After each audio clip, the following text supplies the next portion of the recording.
Now it's time to talk about the main villains, and we're going to start with Magneto. Now, out of all the people who have given their opinions on the X-Men movies, very few have had anything bad to say about Magneto, and there's a good reason. He's an amazing character. Magneto is considered to be one of the most interesting and unique villains in the entire Marvel pantheon, and Ian McKellen does a great job in all three movies. But which one made the best use of the character? Well, I gotta say that I think his actions in the third movie are just a bit too reckless. Magneto is a brilliant strategist and a coldly calculating man.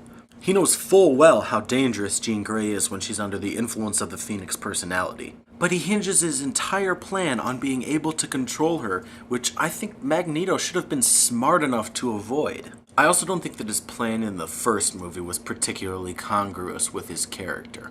The thing about Magneto is that although he may not show it 24/7, his hatred for humanity runs deeper than any other Marvel supervillain. He sees mutants as being gifted, special, evolutionarily superior to humans. Yes, he wants the world to be ruled exclusively by mutants, but he also doesn't want to cheapen his biological gifts by spreading them around to the whole world. For these reasons, I like his plan in the second movie the best. It uses his enemies' plans against them so that humankind gets eradicated instead of mutant kind. Simple, but brilliant. Next we have Mystique. Man, is this villain cool.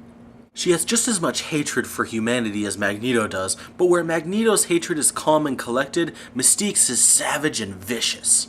Whenever you see her, you can tell that she's just chomping at the bit to kill as many of the species that tortured and humiliated her as possible. Which is why the third movie infuriates me so much. When she gets shot with a weaponized form of the cure, Magneto rejects her, and she responds to this by giving up every single ounce of information about Magneto she has to the US government.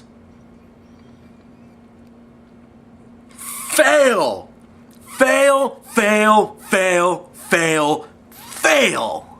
As much as she would have been angry at Magneto for rejecting her, she would never cooperate with humans. Never! Ever! I was just so utterly shocked when I saw that they did this in the third movie. Okay. Getting past that, let's look at her in the first two. In the first movie, she is definitely around, but she does come dangerously close to being not in this movie at certain points.